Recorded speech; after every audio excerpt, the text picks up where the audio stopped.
It's great to be with you. I want to start off and see if you can figure something out.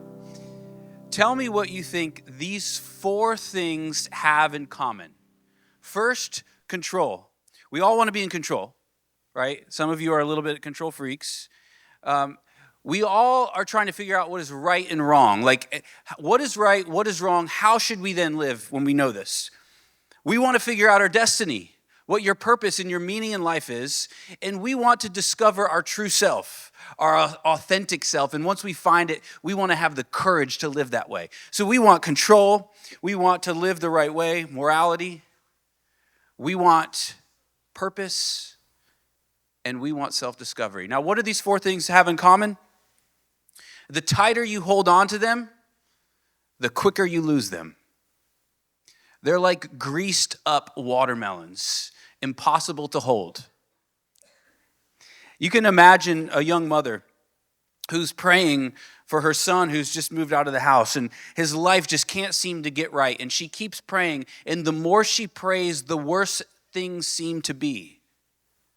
When that happens, what do we do with that? What do you do when you're confronted with this reality? Jesus offers us something, but you're not going to like it. He says, to find yourself, lose yourself. If you want to know what is right, admit that you have no idea. If you want to find your purpose and your destiny, surrender it. And if you want to gain control of your life, you've got to first give it all away. Now, how can that be? Today, I hope we're going to find this out. So we're in this series called Delighting in God. And we're coming close to the end of this series. We've been asking, who is God? We've been looking at his nature, his attributes. We're trying to get to the essence and core of who God is. And as we come to the close of this all, we're going to move on next to a series called Delighting in his Kingdom. So why all this delight talk? Well, we have this goal for 2025, and that goal is to Eden. The word Eden means a delightful place, but if it's a verb, it means to delight in.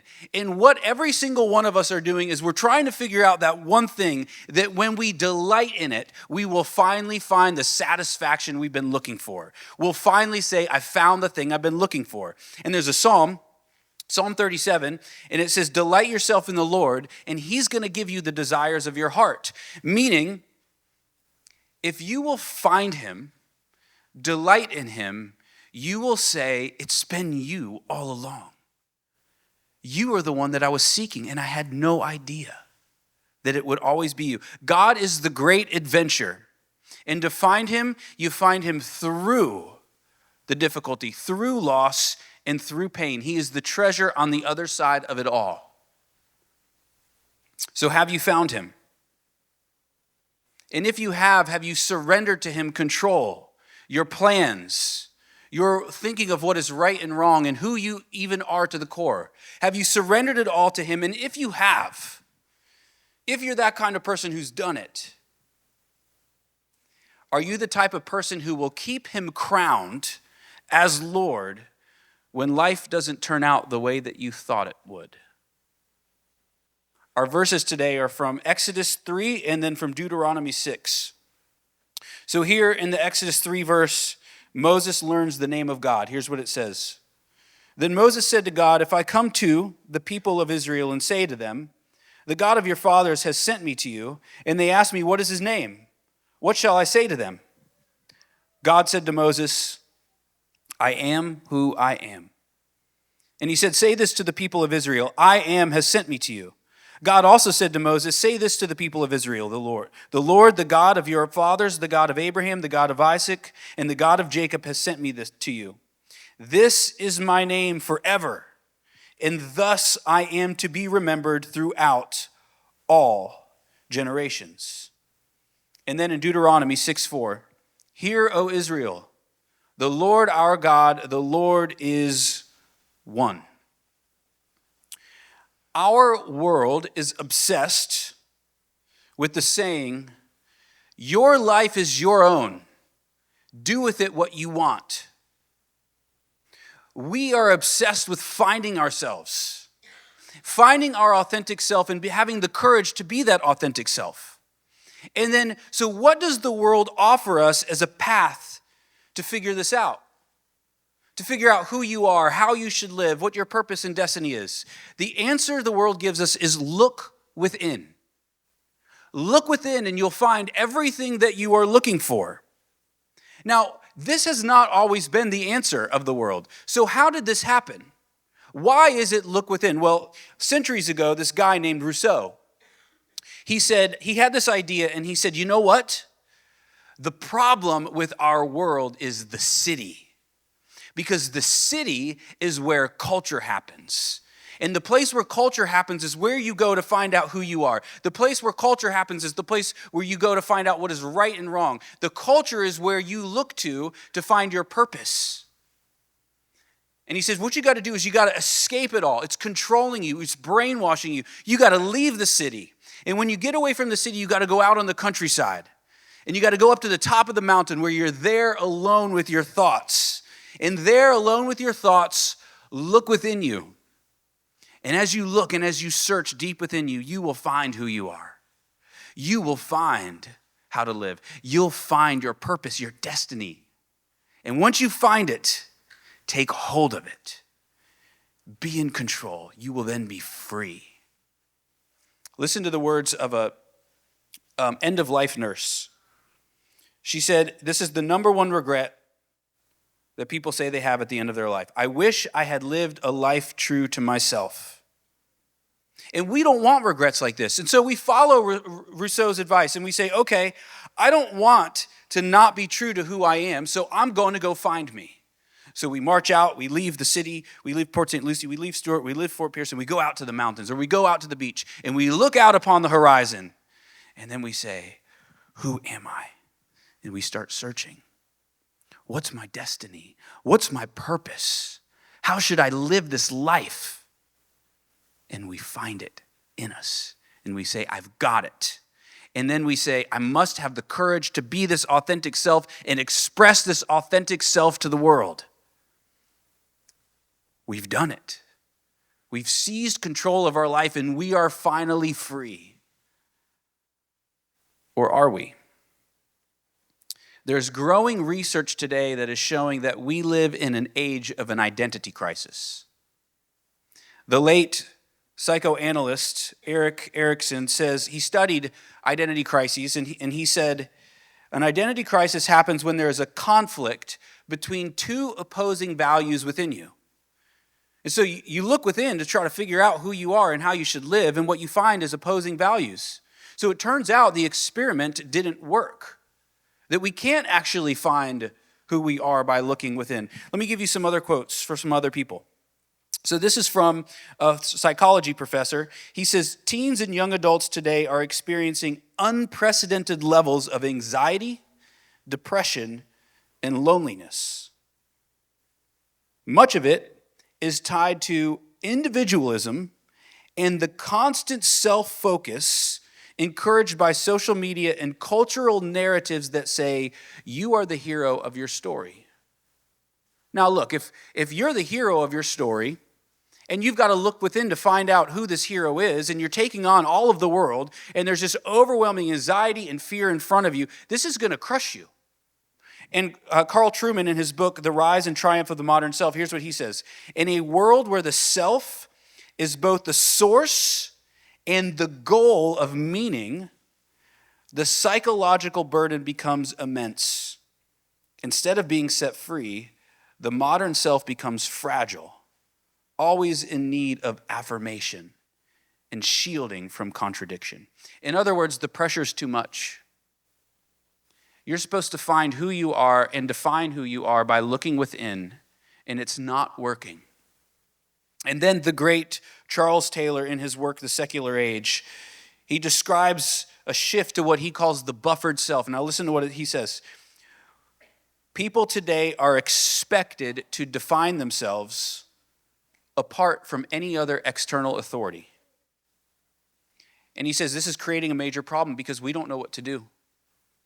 We're looking within for the answers and they're not within us, and we're finding that to be true. So where do we turn? Well, John Calvin, in his work called The Institutes of Christian Religion, he starts off this work and he says,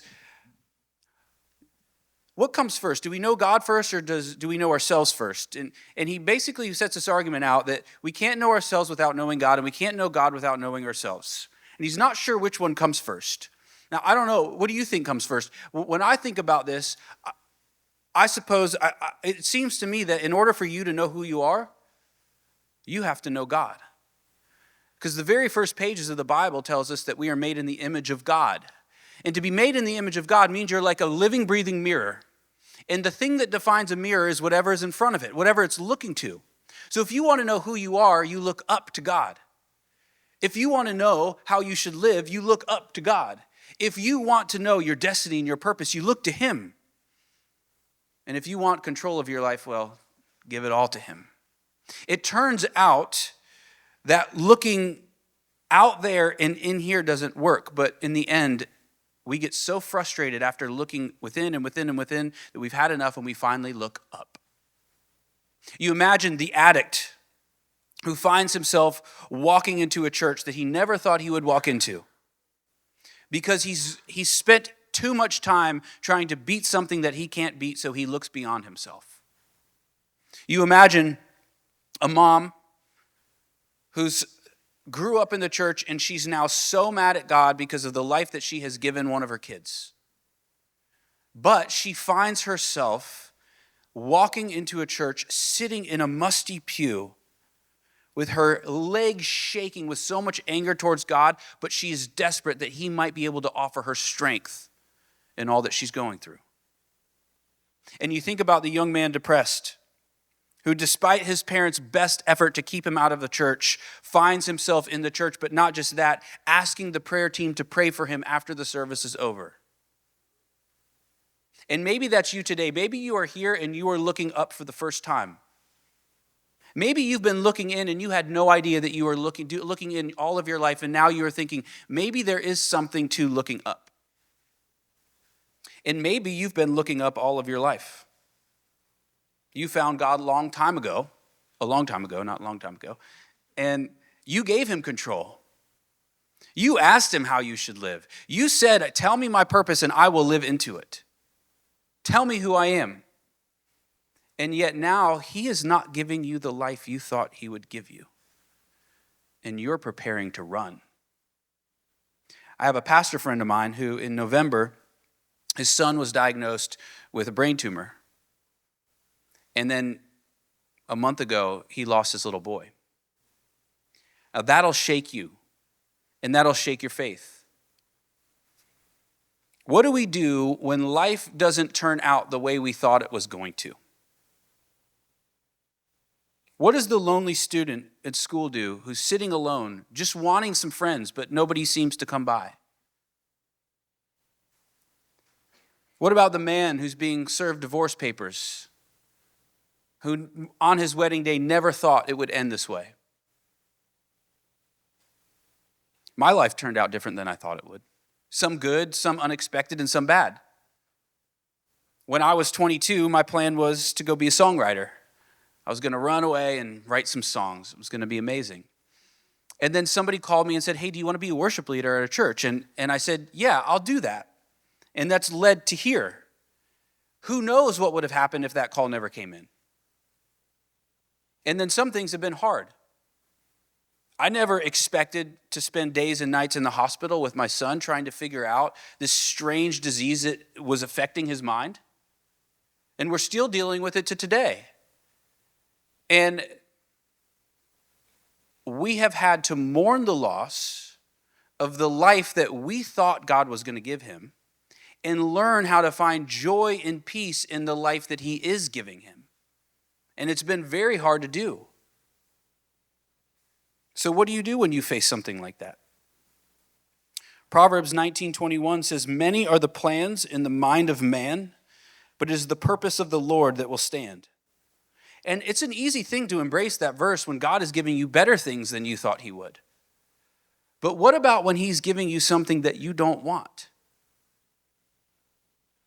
When you signed up for Christianity, you thought this was going to be a partnership with you and God. You thought He would at least consult you when things changed and happened. And It hasn't turned out to be that way. You thought, you didn't think it was going to be perfect, but you thought it wasn't going to be this. And now you're questioning, is God really good? Is he really wise? Is he really loving? Because it doesn't feel that way to me. You're not having an identity crisis anymore. You're having something worse. It's a faith crisis, and you're wondering if you got tricked into all of this. Do you know how to handle this? And do you know what to do when your faith gets a bit foggy?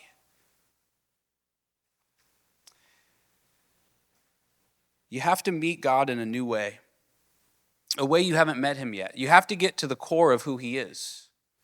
And often the best way to get to the core of something is to know what it's named. A name will often get you to the core of something. And if you can find the name of God, will it help you with some of this confusion? Well, Moses, his life wasn't turning out the way he thought. And he met God out in the wilderness, lost, you could say. And there he met him and he learned his name, and here's what God told him his name was. I am who I am. I am who I am. I think that's about as abstract as it could get. It's like, what in the world does that even mean? And let me see if I can help you. So I don't know if you know what a schema is, but a schema is when somebody's telling you about something that you have never heard of, never seen, never known, never heard. You don't know anything about this thing. And so instead of describing it, they tell you what it's like and then say how it's different than the thing that it's like. So take, for example, a pomelo. Do you know what a pomelo is? So a pomelo is, I'll tell you what it is. It's the largest citrus fruit. It's got a thick rind, but it's easy to peel. And the inside of it is like a light yellow to a coral pink color. And it's sweet and a little tart. Or I could just say to you, a pomelo is like a really big grapefruit, only friendlier, less tart, more sweet. And it just makes a little bit more sense when I do it that way, right? Well, what if I said that there was nothing like a pomelo? So the only way to really know what a pomelo is to dig into it, to taste it, to see what it's like. Well, there is nothing like God. So you just have to go and experience him. You have to go to the I am who I am and see what he is like. Now, the Bible does give us plenty of schemas to explain what God is like. God is Father. He is a strong tower. He is a shepherd. He is rock. He is light. He is love. He's a potter.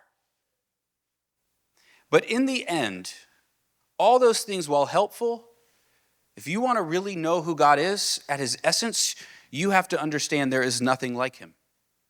Isaiah 40 says, "To whom then will you compare me, that I should be like him, says the Holy One." There is nothing like him, so we shouldn't be surprised when he surprises us. And that means we don't know what to expect from him. And yet he's asked for control of your life, and now that is a bit terrifying because he is out of your control. To give yourself over to him would be terrifying, wouldn't it? So it makes you want to take control. But before you take back control of your life, let's see what we can know by his name. So the Hebrews called him Yahweh. Yahweh is the way that they would address God, and Yahweh means he is, or he is who he is. So if you're going to address God, you wouldn't say, I am who I am. You would say he is who he is. Only out of reverence for God, they didn't want to use his name that way, so instead they called him Adonai, which means Lord. So whenever you're reading your Bible and you see the word Lord and it's all capital letters, that's pointing to Adonai, but Adonai is pointing to Yahweh. He is who he is, or it's pointing to the great I am who I am. And what do we know about the word Lord? So the great theologian who's still alive today, John Frame, he says all of the Bible is trying to show us that God is Lord. And he said Lord means three things. God is in control, he has absolute authority, and he is present, establishing his control and authority. His control, authority, and presence. That's all of the Bible is trying to show you, that those three things are true of him as Lord. That's who he is at the core. So when it says, "Hear, O Israel, the Lord is one," It means he is the self-contained God who is in control of everything. He has all authority over everything, and he is present establishing that control and authority. In other words, he owns you. Psalm 100 that we use for our call to worship today said, "Know that the Lord, he is God, he who made us, and we are his." And at this point we say, God, hands off. I am my own. I want to be back in control. I want to be free to decide how I live this life and decide who I am. But you know what? You gave yourself to him already, and he has this habit of not letting go. He's Lord, and he won't let go, but we keep running, and God talks about this. He's like frustrated with us, and he says, "Why then do my people say we are free, and we will come to you no more?" But he's God. And what I want to show you is that it is not the worst news that he is in absolute control and has all authority, but this is the best news.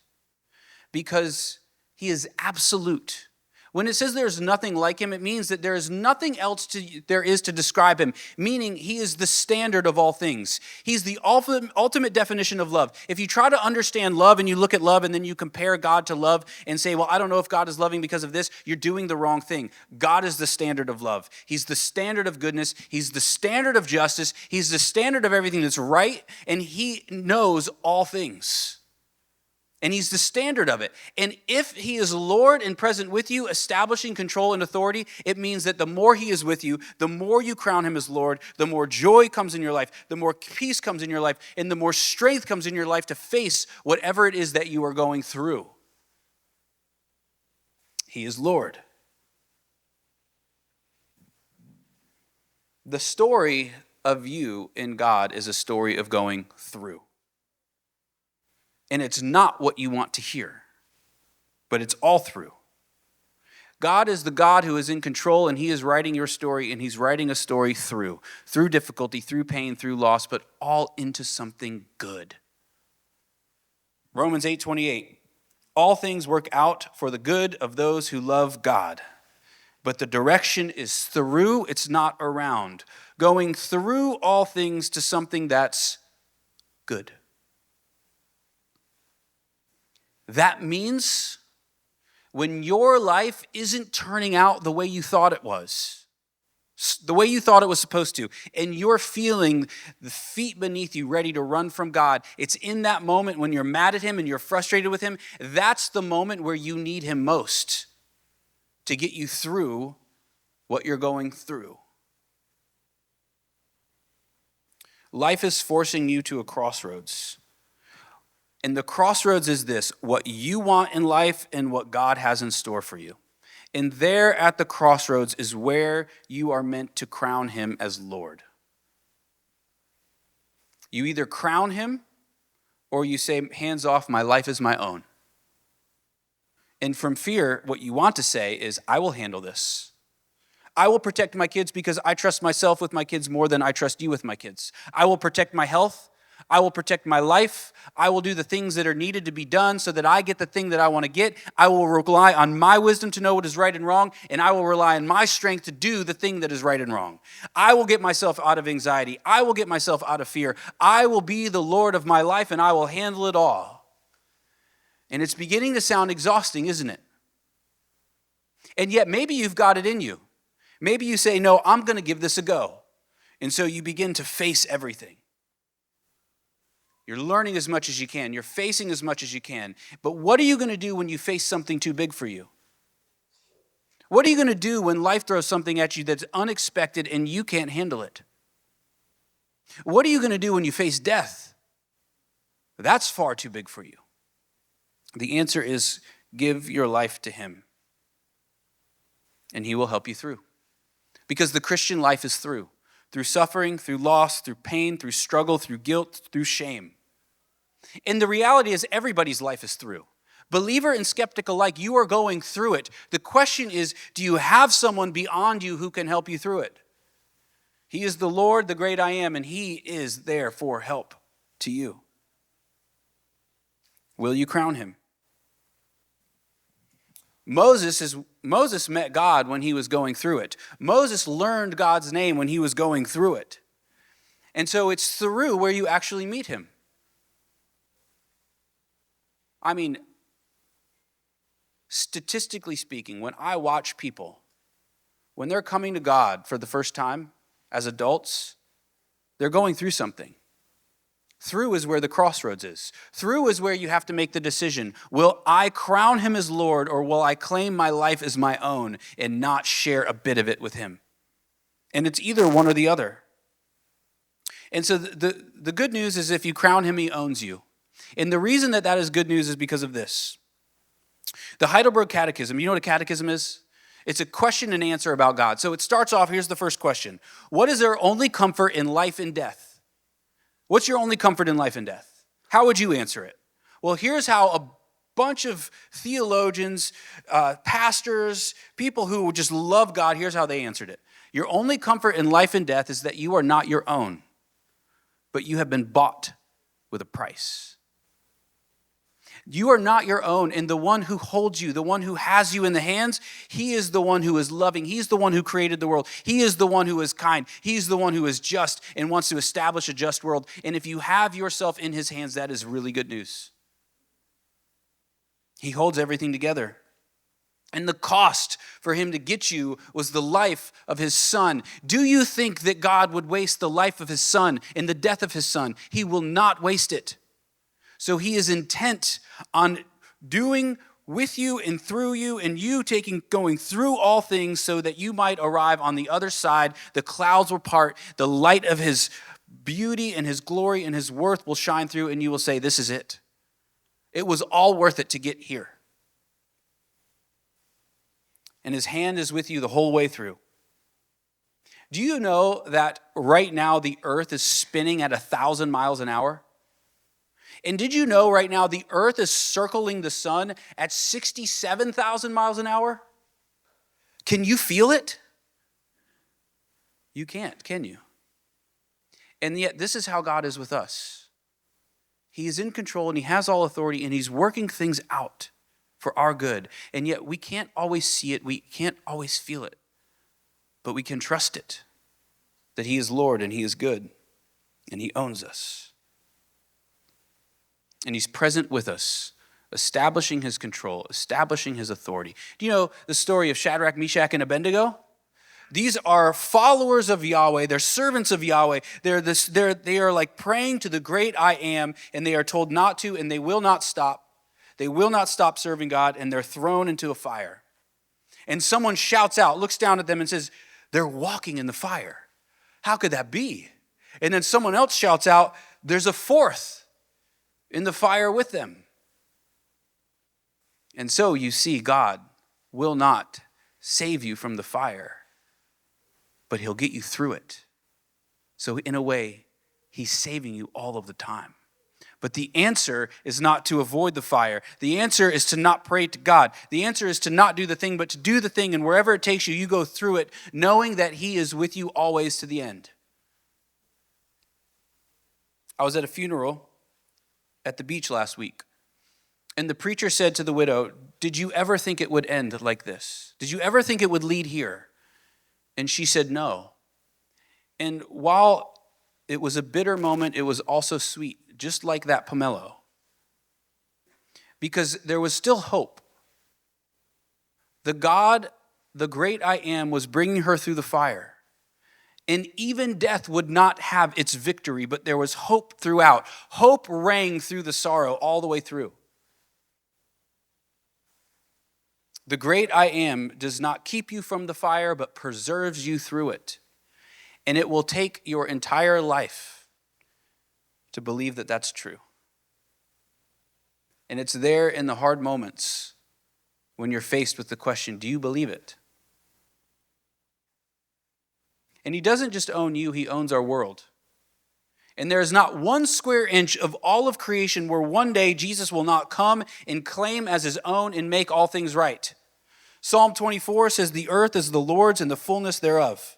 Zechariah 14:9, and the Lord will be king over all the earth. And on that day, the Lord will be one and his name one. when he returns and claims it is his, when his presence is fully here, claiming authority and claiming control, all things will be made right. And if you want that, you will have to do something. You'll have to face your pride. Why do I say it's your pride? Well, because your pride is telling you, I know better than God what my life should be. I know better than God what my purpose is. I know better than God how I should live. And I know my authentic self, and I will have the courage to be that authentic self. Hands off, God, I know this. That's your pride. But humility says, there's something happening in my life that I never thought would happen. And it's painful, and it hurts, and I don't want it. But God is wise, and he loves me, and he's good. So I'm going to trust him because I know that I cannot trust myself like I can trust him. There's humility there. So if you're going to pick him at the crossroads, you have to have humility because your pride will say, I know better. And if you want to meet God, if you want to meet the essence of him, if you want to find your authentic self, you have to meet the authentic Christ. Who is Christ at the core? What does he say about himself at the core? Did you know that 14 times in the Gospel of John, Jesus refers to himself as the I am? 7 were schemas, you could say, and 7 were absolutes. Let me start with the schemas. He says, I am the bread of life. Second, I am the light of the world. Third, I am the door of the sheep. I am the good shepherd. I am the resurrection and the life. I am the way and the truth and the life, and I am the true vine. And then he speaks in absolutes. And he goes to this woman at the well. She's an outcast. And he looks at her. And she's asking about the one who will come to save the world. And he says to her, I who speak to you am he. When he's walking on the water, he says to the disciples, it is I, do not be afraid. In John 8, he says, unless you believe that I am he, you will die in your sins. Unless you believe that I am he, you will die in your sins. Then he goes on a few verses later, then you will know that I am he. And then later in the same chapter, he says, before Abraham was, I am. But he's not done yet. It is funny. He just keeps going. It's like, is he going to stop?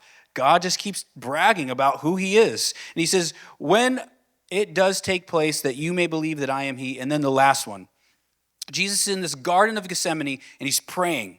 And he's facing what he's about to do. He's about to be arrested. And a whole battalion of soldiers comes as he is praying.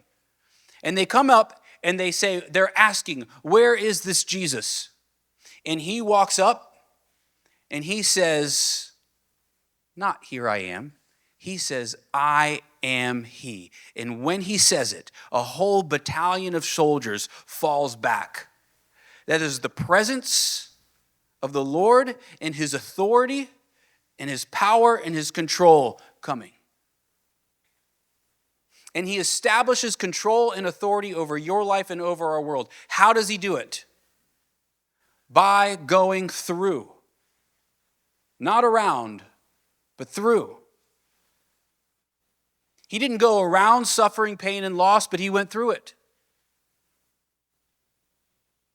He didn't avoid the cross, he hung on it. He didn't cling to life, but he lost it. He didn't choose what was good, he embodied it, and it led to his death. And he didn't run from the plans of God, but embraced them, and it led him to the cross. But through it, he resurrected out the other side. Now, my question to you is, can you see the beauty of that he did this for you? Can you see the beauty of God? I am who I am. He is who he is. That he has come and faced everything that you had to face and went through it all for you. Because if you could see the beauty that he has done that for you, then that means that when you are going through it, he is with you. And if you can see him with you, the great I am with you, then you could see the beauty that he is doing. And if you could see the beauty that he is doing, that means somehow in the sorrow, there is a joy available. That means somehow in the fear and anxiety, there is a peace that is there for you to feast on. And it means that even in the face of death, there is actually greater life because he went through it.